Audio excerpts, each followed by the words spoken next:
ஆடிப்பெருக்கு நல்வாழ்த்துக்கள். ஆடிப்பெருக்கு அப்படின்னாலே எங்க ஊர் தாங்க. எங்க ஊர் எங்க அப்படின்னா தஞ்சாவூர் மாவட்டம் திருவிடைமருதூர் தாலுக்கா அணைக்கரைங்கிற ஒரு அழகான கிராமம். கொள்ளிடம்னு சொல்லுவாங்க அது. ஸோ அந்த நதிக்கு போய் இந்த ஆடி 18 வந்தாலே அந்த நதிக்கு போய் மரியாதை பண்றது, காலையில குளிச்சுட்டு எல்லாம் போறது, இதெல்லாம் ரொம்ப நல்லா இருக்கும். எனக்கு என்ன ஞாபகம் இருக்குன்னா, ஆடிப்பெருக்குனாலே அந்த காவிரியில வந்து தண்ணி கொடுக்க மாட்டாங்க நமக்கு ஃபர்ஸ்ட் கர்நாடகால. அந்த காவிரி தண்ணி வரதுக்குள்ள பெரிய போராட்டமா இருக்கும். அது எத்தனை பேர் சிஎம் ஆனாலும் சரி இது ஒரு பெரிய போராட்டமா இருக்கும் நமக்கு. ஸோ அப்போ எப்படி இருக்குன்னா, எங்கள் அப்பா வந்து இந்த பொதிகை, அப்போலாம் வந்து பொதிகை சேனல் தான் இருக்கும். எங்கள் அப்பா வந்து அந்த டிவிக்கு முன்னாடி உட்காந்துருப்பாங்க. மேட்டூருக்கு தண்ணி வந்துச்சான். மேட்டூர் எங்கள் அப்பா சொன்னது எனக்கு என்ன ஞாபகம் இருக்கு, மேட்டூர் வந்து 120 அதோட கொள்ளளவு 120 கன அடி வந்துருச்சு அப்படின்னா அங்கேருந்து வந்து கல்லணைக்கு வரும். கல்லணையிலேருந்து டேரெக்டாக கீழே எங்களுக்கு வரும். எங்ககிட்ட இருந்தால் வீராணயருக்கு தண்ணி வரும். ஸோ அங்கே இருந்தால் சென்னைக்கு தண்ணி வரும்.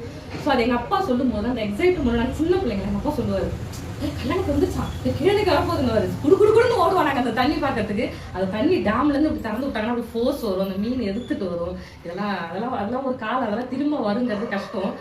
காலையில இருந்து இன்ஸ்டால போஸ்ட் பார்த்து வெறுப்பாகுது. ஐயோ நம்ம இந்நேரத்துக்கு நம்ம ஊர்ல இருந்துருக்கணும் அப்படின்னு தோணுது எனக்கு.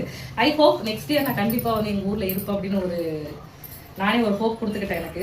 அப்புறம் இன்னொன்று வந்து என்னன்னா, எனக்கு ஆடிப்பெருக்குனாலே எனக்கு நான் 5th படிக்கும் போது வந்துட்டு எங்கள் அப்பாவோட ஸ்கூட்ல இருந்து என்ன பண்ணிட்டேன், கீழே விழுந்து எனக்கு வந்து ஒரு 5 தையல் காலில் போடுற மாதிரி ஆயிடுச்சு. நடக்க முடியல என்னால். ஒரு 2 மாசமா நடக்கலை. ஆடிப்பெருக்கு அன்னைக்கு வந்து எங்கள் அம்மா வந்து எங்கள் வீட்டில் நானும் ரொம்ப ஆக்டிவாக இருப்பேன். எல்லாமே எங்கள் அம்மா என் கையில் கொடுப்பாங்க. ஸோ அந்த ஆடிப்பெருக்கு அன்னைக்கு எல்லாரும் வந்து ஆற்றுக்கு போகிறாங்க, நான் மட்டும் வந்து ஹாஸ்பிட்டலுக்கு போகிறேன். எங்கள் அம்மா வந்து அழுதாங்க அன்னைக்கு.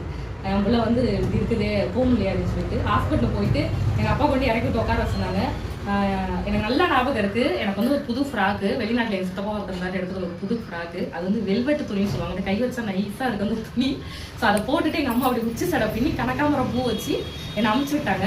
அவங்க போனது டாக்டர் இவ்வளோ பெரிய ஸ்கேல் வச்சுட்டு நீ நடப்பியா மாட்டேன்னு குச்சி வச்சுட்டு அடிச்சாரு. ஸோ வீட்டுக்கு வரும்போது நடந்து வரும்போது எங்கள் அம்மா கண்ணில் தண்ணி, என் பிள்ளை நடந்துருச்சு அப்படின்னு சொல்லிட்டு. ஆடிப்பெருக்குனாலே எனக்கு இதெல்லாம் ஞாபகம் இருக்கு. ஏன்னா நம்ம வந்துட்டு எல்லாருக்கும் யாருக்கு என்னெல்லாம் பிடிக்கும் அதெல்லாம் செய்வாங்க. எங்கள் அப்பா கல்லவடை பிடிக்கும், என் தம்பிக்கு மெதுவடை பிடிக்கும்.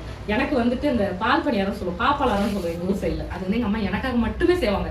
எந்த பண்டிகை வந்தாலும் எங்கள் அம்மா அது எனக்காக மட்டும் செய்வாங்க.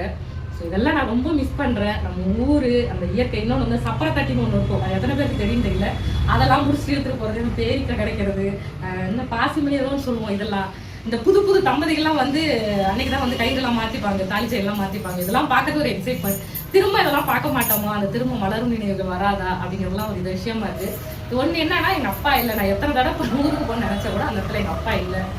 ஸோ அது ஒன்று. ஸோ அந்த ஆடி 18 இதெல்லாம் எனக்கு ரீகலெக்ட் ஆகிடுச்சு. எனக்கு இல்லை ஆந்திராவில் இருக்கணும் தவிர இங்கே வந்து இந்த பண்டிகைலாம் கிடையாது. இங்கே வந்து இவங்க சார்ந்த பண்டிகை மட்டும் தான் இங்கே இருக்குது. இந்த ஆடி 18 எனக்கு கிடையாது.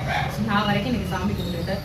ஸோ நம்ம உலகத்தில் இருக்க அத்தனை தமிழர்களுக்கும் ஆடி பண்டிகை நல்வாழ்த்துக்கள். நான் ரொம்ப ஹாப்பியாக இருக்கேன். இன்னைக்கு என்னோட நினைவுகளை உங்ககிட்ட பகிர்ந்து